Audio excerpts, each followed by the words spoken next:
Audio Jungle.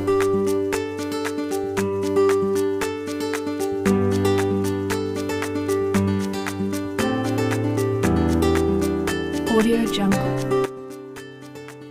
Assalamualaikum warahmatullahi wabarakatuh. Perkenalkan, nama saya Anissa Khusnul Khatimah. Saya dari PSIK 7B, kelompok B4 Universitas Aisyah Yogyakarta. Di sini saya akan menjelaskan mengenai ventilasi mekanis. Ventilasi mekanis merupakan suatu alat bantu mekanik yang berfungsi, bermanfaat, dan bertujuan untuk memberikan bantuan nafas pasien dengan cara memberikan tekanan positif pada paru-paru melalui jalan nafas buatan, dan juga merupakan mesin bantuan nafas yang digunakan untuk membantu sebagian atau seluruh proses ventilasi untuk mempertahankan oksigenasi. Tujuan pemasangan ventilator antara lain, yang pertama, tujuan utama ventilasi mekanis adalah untuk mempertahankan ventilasi alveolar atau pertukaran gas di dalam paru-paru dengan mengalirkan udara masuk dan keluar paru-paru melalui perubahan tekanan jalan nafas. Yang kedua, mengurangi kerja pernafasan. Yang ketiga, meningkatkan kenyamanan pasien. Yang keempat, mengatasi ketidakseimbangan ventilasi dan perfusi. Yang kelima, memperbaiki oksigenasi. Yang keenam, mengeliminasi karbon dioksida. Dan indikasi dari pemasangan ventilator mekanik ini adalah yang pertama, kegagalan ventilasi seperti neuromusculoskeletal disease, kemudian depresi sistem saraf pusat, dan lain-lain. Yang kedua, kegagalan pertukaran gas seperti gagal nafas akut, gagal jantung kiri, PPOK, dan lain-lain.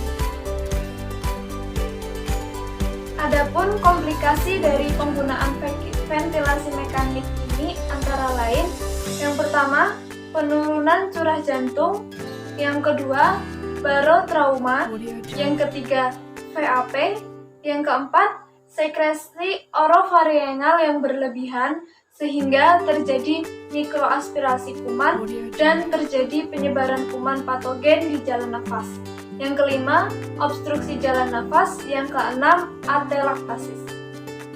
Kemudian, saya akan menjelaskan mengenai bagaimana cara men-setting ventilator.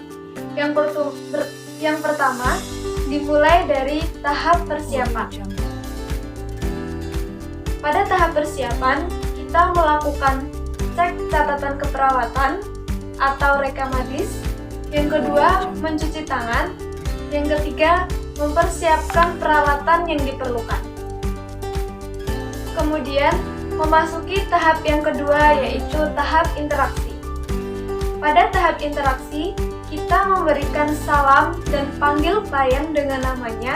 Yang kedua, jelaskan tindakan yang akan dilakukan. Yang ketiga, jelaskan waktu yang diperlukan untuk melakukan tindakan.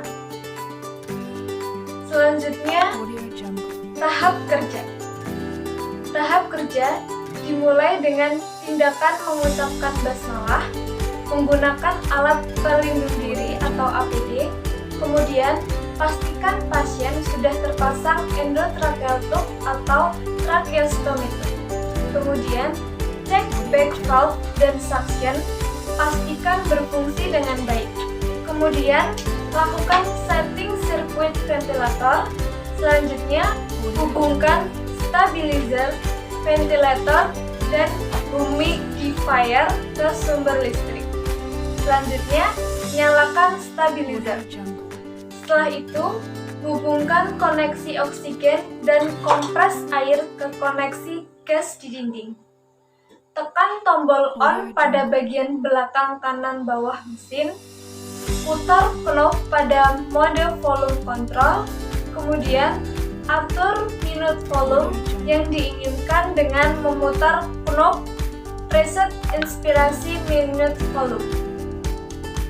Selanjutnya, atur frekuensi nafas dengan memutar knob. Lalu, atur E banding E rasio 1:2 dengan memutar knop. Inspirasi time pada angka 25, pause time pada angka 10.